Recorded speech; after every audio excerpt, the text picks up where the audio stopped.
Hello and welcome to another video. Today we're going to be talking about Order of the Dragon and how you can play Dark Age Rush, set yourself up for a really strong Feudal Age and get into the Feudal Age and then win with 1TC aggression. As usual, the build order is down in the description below. I'll be showing you two games today. One game is a classic Feudal Age aggression thing with a Dark Age build-up. And then the second one is more of how to deal with potentially somebody going fast castle and stuff like that.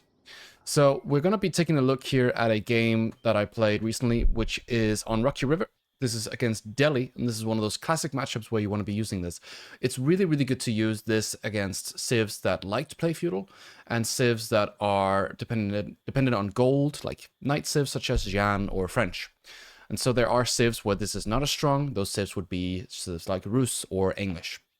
So this is not a opener you can use against everyone. You can use this against some civs, and I would say probably like 60% of all the civs.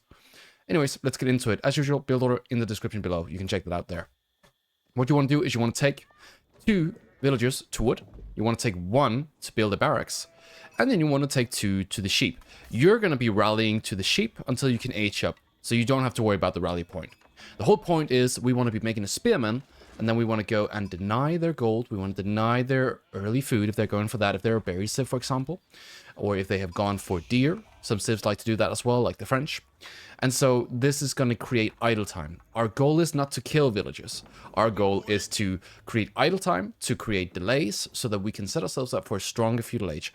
This is kind of similar to what the Mongols like to do, because Mongols is slow early on. It's the same with the Order of the Dragon. We're slow early on, so what we're trying to do is we're trying to slow down our opponent so that we can catch up and really get up to speed. Alright, so you're going to be 2 on wood, 2 on food, with the rally point and food, 1 built the barracks, and then you're going to queue up a spearman immediately. Now, when you have the wood, you're going to be building a house, so I'm going to be building a house very soon. I'm going to do that with a food villager. The spearman here, he will go straight to the enemy gold. So what you're going to be doing with your scout is you're going to try to figure out where that is. Where is the gold, so that you can go and deny that.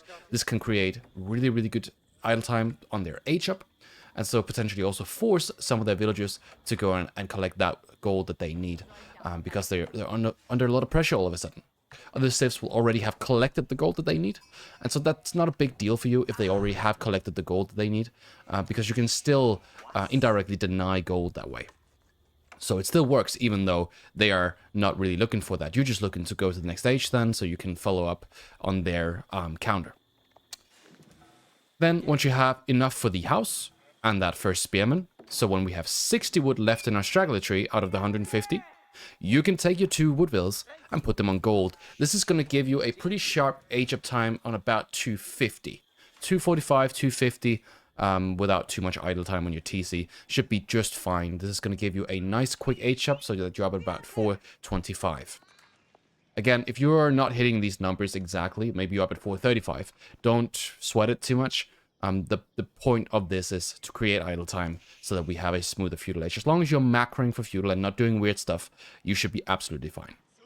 Alright, take that spear and then try to do some damage here. Again, we're not looking for villager kills. It's nice if we get villager kills. Hey, if you're in Gold League and people don't pull away their gold vills and you get kills, easy peasy, right? That's a very, very quick way to ascend from the gold League if that's what you're experiencing. Now, what you will experience a lot of times is people will either start building a tower here, which is good for you because that's 100 wood, and a big delay, or they will pull a healer. If they don't have a healer, they're going to pull a lot of vills instead. Now, this guy did both of that, which is absolutely fine. He doesn't lose any villages, because what he wants to do is he wants to gather enough gold for a second scholar. And so I think that's greedy, but he does that, and that's fine. It's good for me. It's a lot of idle time. About 245 now. We have the gold we need. Now we're going to age up. You're going to age up with 2 gold vills. You're going to age up with 1 food vill as well. And then you're going to re-macro. And this is where you have to make a decision where you wanting to take this game exactly. Sometimes you want to say, okay, I need to go man-at-arms and archers. This is usually really good against players who go for mass archer against you. But you can also go with more mobility. And if you go for more mobility, you want to start off with a stable. And this is also good if they open up with archer range. So it sort of depends on what they're doing. Remember, you already have a barrack, so you can build your composition based off of that. It's very easy for you to go into man-at-arms or more spearmen. But if you need to go for a stable and archer range as well, that's not a big deal. The tri-comp, the 1-1-1 as we call it, is a great composition as well. You should just try to build your composition around what your opponent is doing. So if they're going for mass archer and spear, then you probably want to go only archers and just add a couple of spearmen if there's horsemen coming, and then maybe a couple of man-at-arms if it's only spears and archers. If they're going for something like spear horsemen, which would be a little bit weird if you went for a spear opener, then you can also go for something like spear archer or spear horseman yourself, or whatever you feel works out in that situation. The most important thing is that you keep up the pressure and that you try to make the most out of every single tempo advantage that you have. So we're just going to speed it up a little bit here, and then try to watch how that plays out here in the early feudal age. Here we have a lot of sheep. If you don't have a lot of sheep, you can start to go on the berries as well.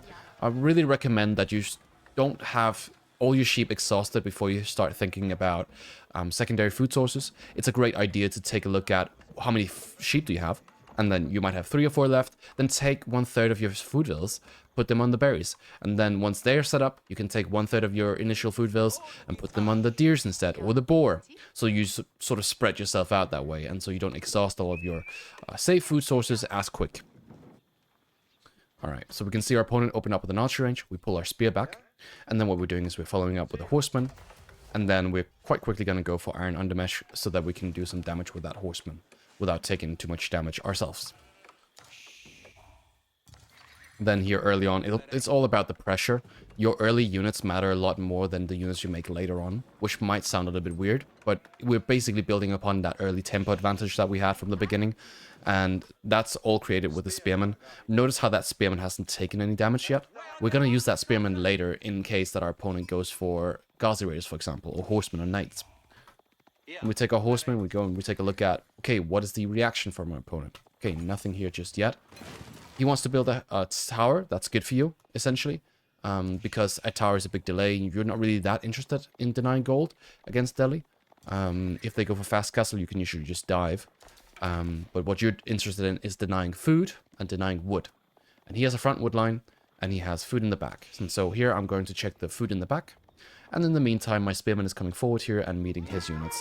And so he's already going out. This is great for us, because these are the early fights, and those are the ones that matter the most. The early fights is where one simple archer can take care of all of this. So this is why it's so important to understand that the fight that we take at 7 minutes matters a lot more than one we might take at 20, right? Sure, we might win the game at 20, but we can also win the game at 7 minutes here simply by playing our cards right. So we take out one scholar, we deny the middle sacred side, and now we've got man-at-arms and archers coming up, together with our first spearman, archer, horseman. 2 more horsemen over here, and we're only 7 minutes and 40 seconds into this game. With 2 villagers on gold, and a macro split about 2-to-1, so 2-to-1 food to wood. This is really just, what you're looking for is that balance between horsemen, spear, man-at-arms, and archers. Here we can see our opponent went for a stable, so I'm actually going to start to make spearmen again. We're using archers here just to try to get a little bit of bonus damage in. We're using our ranged armor here, so we're going in for a little bit of idle time, but we're not looking to stay here for too long. Right, we're just looking to do a little bit of damage here, a little bit of damage there, and then ultimately we'll end up figuring out, a way in to do some proper damage actually on the villagers. If you can wipe out their army, you can usually build up something like rams or a castle age, or an all-in, where you just go in and try to kill everything. You can see here I didn't actually focus the vills, I focused the spearmen, because I want to sort of get that military advantage.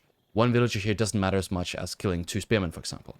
And so, if I can kill 2 spearmen every 30 seconds, and he doesn't take out anything from me, that means I'm going to have a really good time in that next fight. This is a great fight for us, because we are Order of the Dragon, we have a very large army. I'm just focusing down the enemy spears here. I'm A-moving with my horsemen and my own spears and man-at-arms, and then after that I focus his archers. This is one of those great fights that we are looking for. At 9 minutes and 40 seconds, we are very, very ahead. I use my archers here to take out a couple of vills. I'm trying to kill as many archers from my opponent as possible. And then after that, what I'm going to do is I'm just going to keep on building units. I'm putting him in a very, very difficult position because he doesn't have a lot of food left. And then he's also forced to make towers and push around the wood line. And so don't lose everything here, but just try to really get that idle time in, because the more you get of this, the better. Then in the meantime, in the back, I'm now going for the boar. I'm going for the berries here. Going for the boar here makes a lot of sense because we have the map control now. Now, the only way of him getting out of his situation is to start raiding me. And so I know that. I go for the tower. I've gone for the textiles. But you can see they're coming around here. And now I'm going to go just keep up that pressure. I've got that big food source here. I went for the survival techniques. Always go for the survival techniques if you're going for deer or boar. And then just keep it up. Build it up that aggression. If you have some damaged food villas, you can send them back and put them on farms here in the back. That's also a good way to conserve villages that are damaged. Anyways, so let's speed up a little bit here. There's only a couple of minutes left of this replay. We're going to take a look at how now he's trying to raid a little bit here. And this is perfectly fine. I think he gets one archer here. But he does also end up losing a little bit of stuff here. We can see that he's building up his army. And he's sending his Gaza raiders back. And I go to meet them with my army. And that's another big loss for him. He didn't take out any villagers. He took one archer out. And I sent my damaged villagers back, as you can see. We keep going a little bit here. We find his food vills. And then he ends up GGing because he's out of food. He realizes that his food situation is terrible. And that the game is pretty much over for him. So, that's it for that replay. We're going to go now and take a look at the second replay. In our second replay, we are looking at a different type of matchup where our opponent likes to go for fast castle. This is another one of those matchups that are really, really good for us because we can potentially set up a really nice early position, deny their gold, deny their stone if they're Japanese, and that can be tremendous damage that you can cause that way. So what I see here is my opponent's going for a stone opener together with gold, and that means that he will be up maybe at 3 minutes he'll start aging. And then he'll get a very quick daimyo, and he'll get his daimyo bannerman out. But we have one spearman that can ruin that entire plan here. And so on a map like Gorge, a strategy like the early Dark Age Rush here works really well because usually the resources are projected forward, and usually they're really, really difficult to defend. The wood is always going to be in the back, so you wouldn't really want to bother too much with that. So as you can see here, we're doing the exact same build order as before. We've got the 2 on gold, we've got the rally point on food, and now we're just trying to cause as much idle time as possible with this spearman here. Now he's really determined to go and get the stone and the gold, and so that's going to be a very big idle time for him.